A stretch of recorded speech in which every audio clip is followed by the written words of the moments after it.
Se você trabalha na área do direito, como advogado, como promotor, como juiz, como policial, como fiscal, a sua atividade consiste basicamente em resolver um problema prático. Disso não há dúvida. Agora, se você clicou nesse vídeo, é quase certo que você não se contenta apenas em resolver o problema. Não se contenta apenas em apertar o botão certo e ver o resultado acontecer. Você quase certamente está em busca de um sentido para tudo isso. E eu imagino que você possa tentar resolver essa vontade de encontrar um sentido buscando livros de filosofia. E dentre esses, de filosofia do direito. Eu queria passar aqui então duas sugestões, entre tantas que eu poderia passar, as duas que eu acho mais interessantes para quem está começando, que talvez ajudem você a engatar nas suas leituras filosóficas. A primeira delas é, quando estiver lendo um livro de filosofia, tente entender qual é a pergunta que o autor está tentando resolver. Muitas vezes o autor explicita essa pergunta, explicita a inquietação que o levou a escrever, a desenvolver sua filosofia, outras vezes não. Saber qual é a pergunta que o autor tenta responder é essencial. Todo filósofo começa a filosofar por uma inquietação que os gregos antigos chamavam de espanto, admiração. Então, se você não entende qual é esse espanto, qual é a admiração, qual é a inquietação, a angústia do filósofo, você não está sintonizado com a atividade que ele está desenvolvendo. O que quer dizer que você não vai entender do que ele está falando. Você está tentando acessar uma solução para uma pergunta que você desconhece.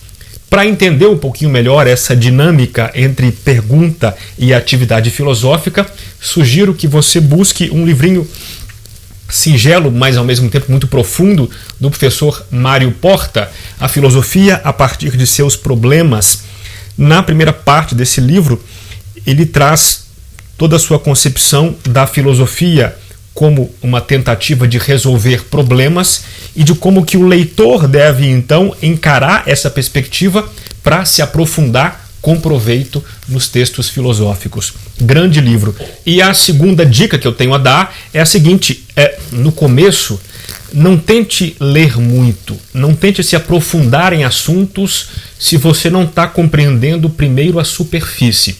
Veja, a ideia é que você apreenda primeiro os conceitos, as classificações e os tenha como muito bem assentados antes de prosseguir. Por exemplo, se você está lendo sobre juspositivismo, é natural que você vai se defrontar com a clássica divisão do Norberto Bobbio.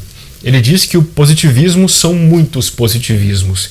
Existe um positivismo dentro da teoria geral do direito, um positivismo científico e um positivismo ideológico. Bom, você lê isso, acha muito bonito, mas não entendeu bem ainda. E prossegue a leitura. Aí o autor começa a explicar que o Kelsen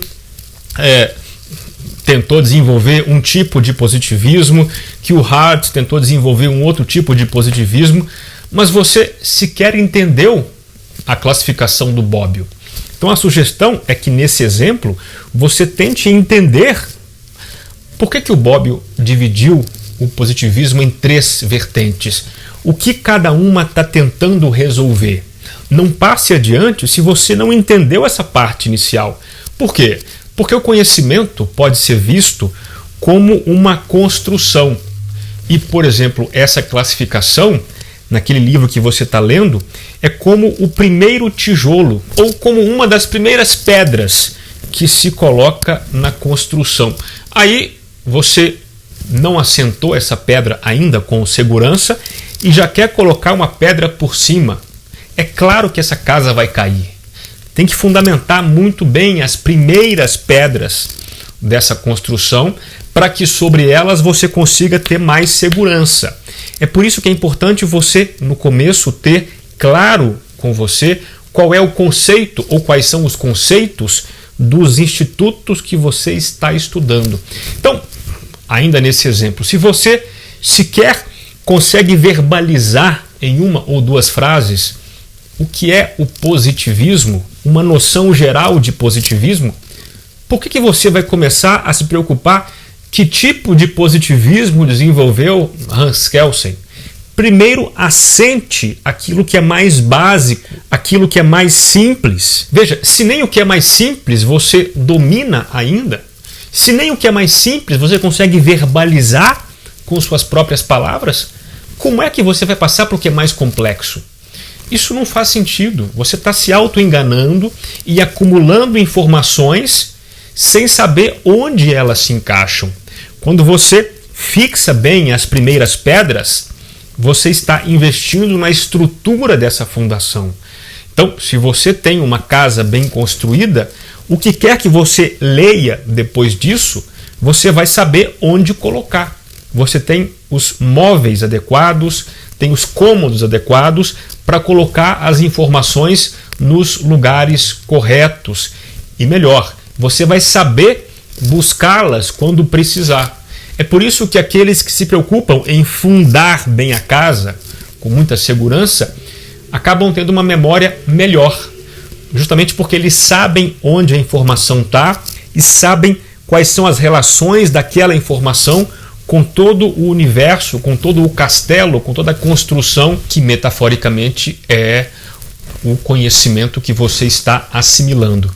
E para começar a ler desse modo, poderia indicar aqui diversos livros diferentes, de abordagens diferentes, mas por acaso vou indicar esse livrinho do Michel Troppé, A Filosofia do Direito, da Martins Fontes, que é um livro resumido, mas ao mesmo tempo ele consegue abranger diversas concepções. Se você, por exemplo, ainda não entendeu bem a diferença e as relações entre juspositivismo e jusnaturalismo, ele traz aqui um relato muito interessante do modo como essas duas teorias se relacionam e, por exemplo, os níveis de aceitação do direito natural. Ele diz, por exemplo, algumas pessoas concebem a existência desse direito natural, entendem que ele é cognoscível, porém entendem que uma vez que ele não foi positivado, nada se pode fazer a esse respeito. Se deve, então, obedecer ao direito positivo. Alguns concebem a existência desse direito e entendem que se ele não foi positivado, o juiz, por exemplo, pode afastar a norma contrária àqueles princípios. Outros entendem, por exemplo, que, não sendo positivado esse direito, qualquer cidadão poderia descumprir esse direito se aquela norma viola o direito natural sistematicamente considerado. Então, ele vai trazendo aqui diversas gradações e vai tentando explicar para o iniciante, de fato, o que significa uma coisa e outra no contexto em que nós vivemos. Então você deve começar pelo que é mais simples, pelo que está mais próximo de você. Não adianta você querer entender as concepções mais complexas, a diferença entre a concepção de Estado de Kelsen e de Carl Schmitt, se você mal entende o que é normativismo jurídico, se você mal entende o que é positivismo, se você mal compreende como ele foi ganhando corpo. Então comece pelo que é mais simples, garanta que você está entendendo o que é mais simples e depois passe para o que é mais complexo. Não há nenhuma dúvida da razoabilidade desse método, porém temos que lembrar que ele deve ser aplicado. É muito bonito você saber que ele existe e que ele é razoável, mas na hora de estudar você está lá querendo comer o livro, digerir o livro inteiro, sem andar passo a passo. Então, resumindo as duas sugestões, tente entender qual é a pergunta que o autor tenta responder e vá com ele calmamente. O autor não está falando para você anotar. Você pode parar o livro para tentar entender de que ele está falando. Começar a ir passo a passo para firmar as bases desse edifício que é o conhecimento que você quer assimilar. É isso.